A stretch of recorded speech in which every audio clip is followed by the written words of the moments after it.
2, 1. Hi, எல்லாரும் எப்படி இருக்கீங்க? நல்லா இருக்கீங்களா? ஸோ நிறைய குழந்தைங்க வந்து என்கிட்ட என்ன சொல்லுவாங்கன்னா, மேம் இவ்வளோ பெரிய ஸ்பெல்லிங் இருக்கு, எப்படி மேம் நான் அவங்க படிக்கிறது, என் மனசுல பதியவே மாட்டேங்குது. சின்ன ஸ்பெல்லிங்கோ பெரிய ஸ்பெல்லிங்கோ அதுக்கு ஒரு டெக்னிக் இருக்கு. அந்த டெக்னிக் தான் நம்ம இன்னைக்கு பார்க்க போறோம். இப்போ நீ ஓல்டன் டேஸ்லாம் பார்த்தீங்கன்னா, இப்போ நாங்கள் சின்ன வயசுல இருக்கும் போதெல்லாம் பார்த்தீங்கன்னா, ஒரு ஸ்பெல்லிங்கை 5 வாட்டி எழுதிடுவா, 10 வாட்டி எழுதிடுவா அப்படின்னு சொல்லுவாங்க. அது கரெக்டுன்னு நினைக்கிறியா, தப்புன்னு நினைக்கிறியா? இப்பயே எத்தனை டீச்சர்ஸ் வந்து உங்களுக்கு வந்து இதை 10 வாட்டி எழுதிட்டு வா, இதை 20 வாட்டி எழுதிட்டு வா அப்படின்னு இம்போசிஷன் கொடுக்குறாங்கல்ல, அது கரெக்டான டெக்னிக்கா? நீ என்ன நினைக்கிற? ஐயோ மிஸ் எங்க கைதான் வளைந்து மண்டையில ஒன்றும் ஏறல அப்படின்னு சொல்றியா? இல்ல மிஸ் அது ஒர்க் அவுட் ஆகுதுன்னு சொல்றியா? அது ஒர்க் அவுட் ஆகக்கூடிய டெக்னிக் தான். பட் அதுல என்னன்னா, there is a way. எல்லாத்துக்குமே ஒரு வழி இருக்குது இல்லையா? ஸோ அது என்ன வழின்னு சொல்லிட்டு இப்போ நான் உங்களுக்கு சொல்லி கொடுக்க போறேன். எந்த ஸ்பெல்லிங் இருந்தாலும் உனக்கு மறக்கவே மறக்காது. அதுக்கான ஸ்பெல்லிங் டெக்னிக் ஒரு அமெரிக்கன் டீச்சர், ஓகேவா, அவர் வந்து ரிசர்ச் பண்ணி, எப்பயுமே இந்தியன் சொன்னா நம்ம வந்து எதுக்கு மரியாதையே கிடையாது இல்ல, இது வந்து அமெரிக்கன் டெக்னிக், ஓகேவா. ஸோ அந்த டீச்சர் வந்து இஸ் அன் அமெரிக்கன். அவர் வந்து ஒரு ரிசர்ச் பண்ணி அதுக்கான ரிசல்ட் தான் இந்த டெக்னிக், ஸ்பெல்லிங் டெக்னிக், ஓகேவா. ஸோ இது எப்படி ஃபர்ஸ்ட்னு பார்த்துக்கலாம். நம்ம டீச்சர் சொல்லுவாங்க 4 வாட்டி எழுதிட்டு வா, 5 வாட்டி எழுதிட்டு வா சொல்றாங்க, அது கரெக்டான டெக்னிக் தான். ஆனால் அது எப்படி நம்ம இம்ப்ளிமெண்ட் பண்ணுறதுன்னு இன்னைக்கு பார்க்க போகிறோம். சரியா? இப்போ எங்கள் மேம் வந்து எனக்கு வந்து இந்த டெக்னிக் அப்படின்ற ஸ்பெல்லிங்கு படிக்க சொல்லியிருக்காங்கன்னு வச்சுக்கோயேன்.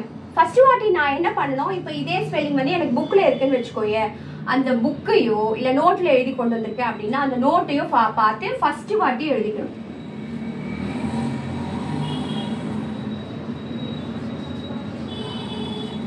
ஸோ ஃபர்ஸ்ட் டைம் நான் என்ன பண்றேன், என் புக்கையோ இல்லை என் நோட்டையோ பார்த்து அந்த ஸ்பெல்லிங்கை ஃபர்ஸ்ட் எழுதிக்கிறேன். சரியா? ஃபர்ஸ்ட் டைம் முடிஞ்சு போச்சு. ஸோ செகண்ட் டைம் நான் என்ன பண்ணுவேன் அப்படின்னு பார்த்தீங்கன்னா, இங்க நான் என் நோட்ல எழுதியிருக்கேன் இல்லையா, சரி நோட்டை கன்சிடர் பண்ணிக்கோ, மிஸ் போர்டில் எழுதுறீங்கன்னு சொல்லாத, உன் நோட்டில் எழுதுவேன் இல்லையா.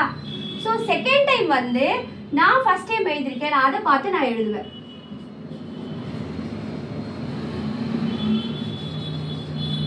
So this is our second time. So first time நான் என்ன பண்றேன், என் புக்கையும் நோட்டோ பார்த்து எழுதுறேன். செகண்ட் டைம் நான் ஏற்கனவே எழுதுறதை பார்த்து எழுதுறேன். ஸோ இப்போ தேர்ட் டைம் என்ன பண்ணணும் அப்படின்னா, நம்ம ஒருத்தருக்கும் ஒரு மெத்தட் ஆஃப் ரீடிங் இருக்கும். நான் ஏற்கனவே உனக்கு சொல்லியிருக்கேன், நீ வந்து விஷுவல் லேர்னரா இல்லை ஆடிட்டரி லேர்னரா, நீ என்ன லேர்னிங், உன்னோட சைடு என்ன அப்படின்னு உன்னை கண்டுபிடிக்க சொல்லியிருக்க. கண்டுபிடிச்சிட்டியா? கண்டுபிடிக்கிறா தயவு செய்து கண்டுபிடி. சரியா? இப்போ எனக்கெல்லாம் பார்த்தீங்கன்னா ரொம்ப சத்தமா படிப்பேன். படிச்சது வந்து நான் படிச்சது வந்து என் காதுல விழணும், ஓகேவா. அப்புறம் அதை ஒரு வாட்டி நான் பார்க்கணும், அதை பார்த்து சத்தமா நான் படிக்கணும். அப்படி படிச்சேன்னா, ஒரு வாட்டி படிச்சேன்னா கூட என் மனசுல அது பதிஞ்சிடும். இதே நீ வந்து என்கிட்ட வந்து அதே ஆன்சர் வந்து 10 வாட்டி நீ சொன்னினா கூட எனக்கு மண்டையில ஏறாது. என்னோட லேர்னிங் மெத்தட் வந்து என் குரலை நானே கேட்கணும், என் கண்ணால் அந்த வார்த்தையை நான் பார்க்கணும், அப்புறம் நான் படிக்கணும், எனக்கு மனசுல பதியும். நீ எப்போ கேட்டாலும் நான் சொல்லுவேன், எப்போ படிச்சது எப்போ கேட்டாலும் நான் சொல்லுவேன். வந்து என்னோட டெக்னிக்கை வந்து நான் கண்டுபிடிச்சிட்டேன். என்னோட ஃப்ரெண்டு ஒரு மேக்ஸ் டீச்சர் இருந்தாங்க, அமுதான்னு சொல்லிட்டு. அவங்க என்ன சொல்லுவாங்க, வாணி ஒன்று ஒரு கார்னர்ல வச்சுப்பா வாணி, இதோட ஆன்சர் இந்த கார்னர்ல இருக்கு, இதோட ஆன்சர் இந்த கார்னர்ல இருக்குன்னு சொல்லுவாங்க அவங்க. ஸோ நீங்க வந்து உங்களோட டெக்னிக்கை கண்டுபிடிச்சிக்கோ, ஓகேவா. உன்னோட மெத்தடாலஜி என்னன்னு கண்டுபிடிச்சிக்கோ. ஸோ அந்த மெத்தடாலஜி படி இந்த ஸ்பெல்லிங் எப்படா படிக்க போறேன், ஓகேவா. நான் பிரிச்சு படிக்க போறேன். டெக்னிக், TECHNIQUE அப்படின்னு சொல்லிட்டு நான் சிலபிஃபை பண்ணி நான் படிச்சுக்கிறேன் இந்த ஸ்பெல்லிங்கை. ஓகே, நான் இப்போ ஸ்டூடெண்ட், இந்த சிலபிஃபை பண்ணி இதை இப்போ நான் படிச்சுட்டேன். நான் நினைக்கிறேன் இப்போ இந்த ஸ்பெல்லிங் எனக்கு நல்லா தெரியும்னு சொல்லிட்டு. ஸோ இப்போ நான் என்ன பண்ணணும் அப்படின்னா, இதை அப்படியே மூடிக்கணும், ஓகேவா. தேர்ட் டைம் வந்து நான் ஏற்கனவே எழுதியிருக்கேன் இல்லையா, அதை அப்படியே க்ளோஸ் பண்ணிட்டு I have to right. Third time வந்து நான் எழுதணும்.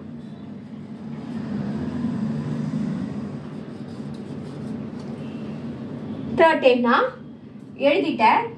இப்போ வந்து நான் டெஸ்ட் எழுதிருக்கேன் இல்லையா, தேர்ட் டைம். இப்போ நான் என்ன பண்ணணும், இந்த ஸ்பெல்லிங் வச்சு நான் செக் பண்ணணும் கரெக்டா எழுதிருக்கேனா. எஸ், கரெக்டா எழுதிருக்கேன், ஓகேவா. அடுத்து என்ன பண்ணோம், ஃபோர்த் டைம் வந்து நான் இந்த டெஸ்ட் எழுதிருக்கேன் இல்லையா, அதை பார்த்து திரும்ப எழுதணும்.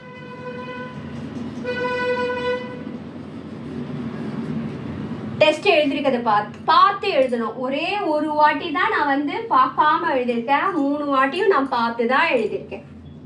சரியா, புரியுதா? ஃபர்ஸ்ட் டைம் வந்து என் புக்கையோ நோட்டையோ பார்த்து எழுதணும். செகண்ட் டைம் வந்து நான் ஏற்கனவே எழுதுறதை பார்த்து எழுதணும். தேர்ட் டைம் வந்து இட் இஸ் டெஸ்ட். எனக்கு நானே வச்சுக்கிற பரீட்சை டெஸ்ட். அந்த டெஸ்ட் கரெக்டா இருந்ததுன்னா இந்த 4th ஸ்டெப்புக்கு வருவேன்.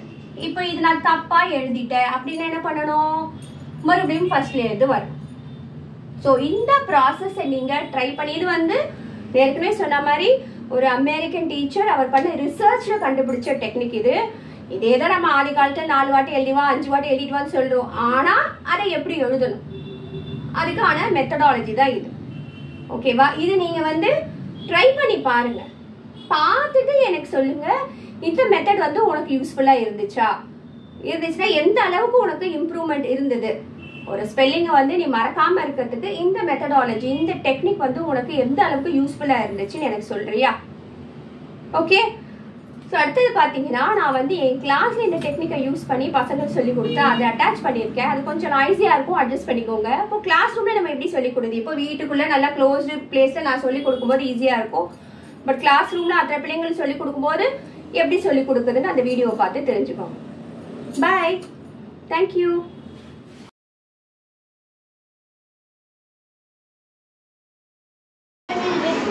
We are going to read a new spelling technique. இப்போ நீ என்ன சொல்லுவேன், மிஸ் நான் படிக்கிறேன், ஸ்பெல்லிங் வந்து 10 வாட்டி கூட எழுதி பார்க்குறேன், 20 வாட்டி எழுதி பார்க்குறேன், ஆனால் எனக்கு என்ன ஆகுது, மறந்து போகுது அப்படின்னு சொல்றோம் இல்லையா? நீ எழுதுற முறை தப்பு. 5 வாட்டி எழுதிப்பா 10 வாட்டி எழுதிப்பா டீச்சர் சொல்றாங்களா, அந்த முறை வந்து தப்பு. நீ வீட்டுல போய் அதே முறையை பிராக்டிஸ் பண்ணா அதுவும் தப்பு. ஓகேவா? 10 வாட்டி எழுதுறதால ஒன்றும் ஆக போறது இல்லை. இப்போ நான் உனக்கு சொல்லிக் கொடுக்குற டெக்னிக் பதில் அதே மாதிரி நீங்க யூஸ் பண்ணினா, இப்போ ஒரு டெக்னிக் சொல்லி கொடுப்பேன், அதை நீ வீட்டுல போய் ட்ரை பண்ணி பாரு. பார்த்துட்டு வந்து டிஸ்கிட்ட வந்து சொல்லு, அது உனக்கு எந்த அளவுக்கு எஃபிஷியண்டா இருந்தது, உனக்கு உதவியா இருந்துச்சா இல்லையான்னு எனக்கு வந்து சொல்றியா? சரி, இப்போ எங்க புக்ல வந்து ஒரு வேர்ட் இருக்கு, ஸ்ப்ரிங்னு ஒரு வேர்ட் இருக்கு. சரி, நான் அதே எழுதிக்கிறேன். ஃபர்ஸ்ட் வார்த்தை 4 வாட்டி 5 வாட்டி எழுதுறோம் இல்லையா? ஃபர்ஸ்ட் வாட்டி என்ன பண்ணணும்,